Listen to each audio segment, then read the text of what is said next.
Good morning everyone and welcome to Marissa USA Kitchen.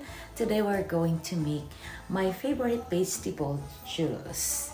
Kaya halika, samahan niyo ako. Bagong gising lang. At kailangan natin magbawas ng ating timbang dahil medyo binibigat na tayo ngayon. Kaya kailangan natin gumawa ng paraan. Kasi kung makikita niyo napaka-gloomy outside. So nakakatamad talaga, as in nakakatamad bumangon. Parang gusto mo nakahiga ka na lang, no? Kasi maginaw, masarap matulog. Pag ganyan yung panahon, di ba? So halos araw-araw dito sa amin umuulan. Kaya tamaders talaga ako, super tamaders. So yung instead na magbabawas ako ng timbang, lalong paakyat ng paakyat yung aking timbang ngayon. Kaya kailangan natin magbawas. At isa lang yung aking paraan para magbawas ako ng timbang ay gumawa ako ng vegetable juice araw-araw. So, prepare ko is 2 carrots. Ayan siya ha. 2 cucumber. So, meron akong kale. 3 piraso lang. No? And a pinch of celery, not celery, parsley, 1 lemon, and 2 green apple, 2 green apple. Ayan. And siyempre lalagyan ko siya ng luya. So ganito lang. No? Makita ko rin namin yung mga ingredients. And of course, hindi mawawala yung celery. And I put some baby spinach. So ngayon, yan po ang lahat ng ating ingredients sa ating vegetable juice na gagawin ngayong araw na ito. Kaya halika, samahan niyo ako sa ating gagawin para naman masaya ang buhay ko. Charot! Good morning po pala sa inyong lahat dyan. Mga kawaiti friends, hello po.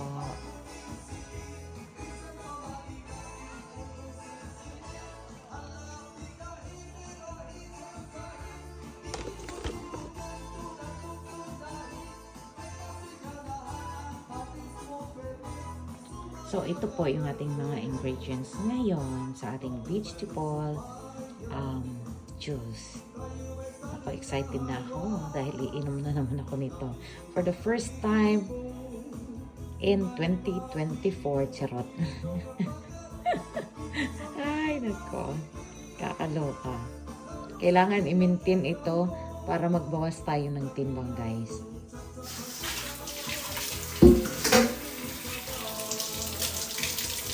Ayan, so pilugasan natin ng maayos.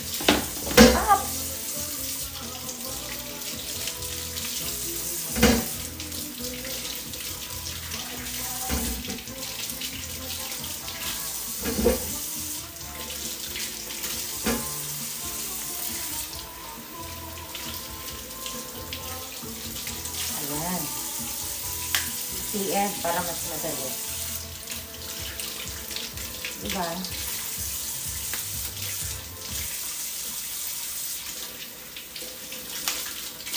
At yan ko, nag-ano na siya. So, masarap siya, guys. Promise. Hindi kayo magsisisi. Medyo, mayroon kick, konti, no? Pero, carry naman. Eto, parang kumakain ka rin lang ng salad, di ba? Dinadamihan ko na to, ganon din naman yan. Actually, dapat 3, lang.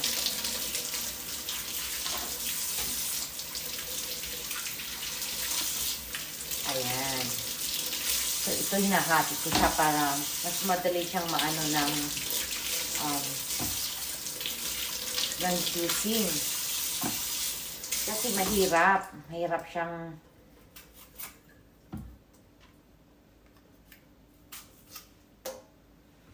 ayan. So, ito, ihahati ko siya ng 4 para madali siyang ma-crush sa machine. Kasi mahirap siyang ma-crush eh. Ayan. Ito. Pati yung lemon. Malaki din kasi. So, kailangan hatiin. Guys, masarap siya, promise. Hindi kayo magsisisi kung matikman nyo to. Dahil matamis siya, ang nagpapatamis sa kanya kasi itong apple. So, maganda siya. Ito ang ginagawa ko kung gusto kong magbawas ng timbang talaga. And then, I try to exercise like 30 minutes a day. Ito na yung breakfast ko. Or sometimes nagbe-breakfast ako ng egg, ganon. Or isang tinapay na pinapalamanan ko ng peanut butter. Dahil yung nagkaroon ako noon ng nutritionist ay isa yun sa mga binigay niya sa aking meal na pwedeng kainin kung gusto mong magbawas ng timbang. Diba? Ayan, first inuuna ko talaga itong luya kasi mahirap siyang mag-crush, no, sa machine. So, ayan guys. Asaan na yung aking mukhang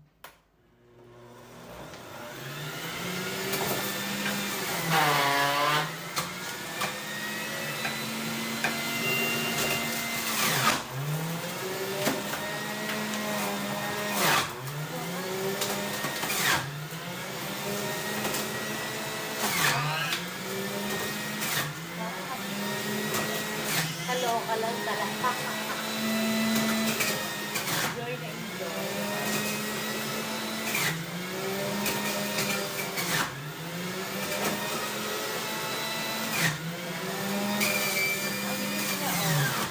Ang nakakarami talaga dito is yung ating yogurt. Maraming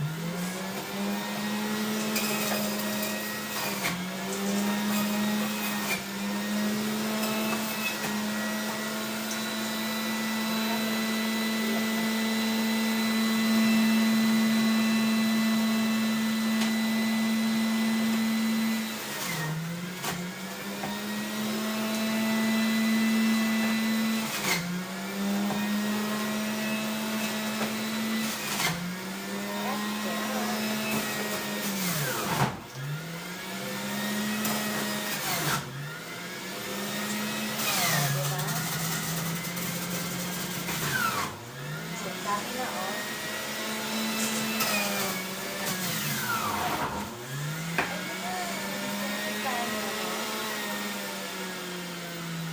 Diba ang dami niya? So, mga 2 or 3 baso yan.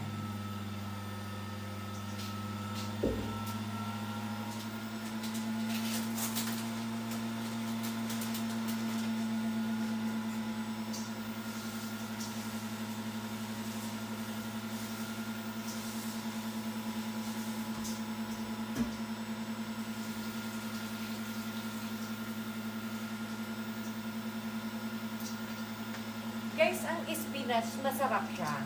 Diba sa salad, masarap din yung spinach. So, lagyan natin siya ng spinach.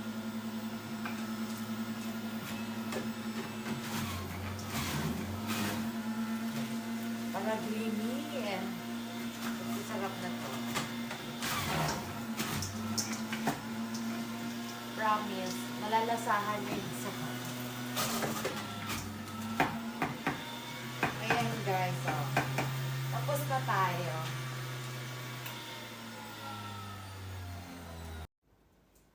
Ayan. So, ito na siya guys. So, ayan. Green na green, diba? Sarap.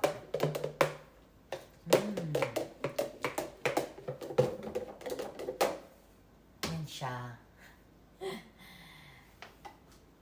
Kung nakikita nyo, dahil itong ko luma na, medyo ilang buwan na to. So, hindi na masyadong sharp yung kanyang pang-grind. So, kailangan ko ng salaan. Sinasala ko siya.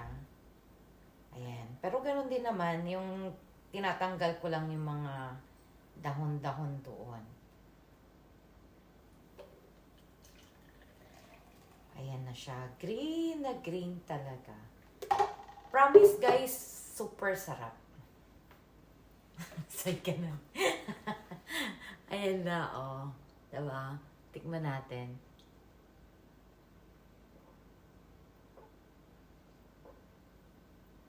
May tunog pa talaga.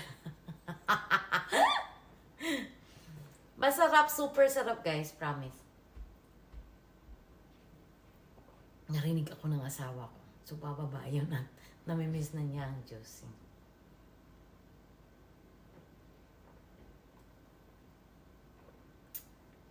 So, ito po yung ano, ang laki ng binabawas ko pag ito talaga yung ginagawa ko. Every other day ko ginagawa. And then yung paggamit ko ng kale, ay ginagawa ko din yan every other day. So, pwede nyo siyang lagyan ng ibang gulay. Kagaya ng beets, pwede nyo lagyan ng beets. Kaya lang, medyo hindi ako ano sa beets masyadong strong. So, ito kaya ko pa.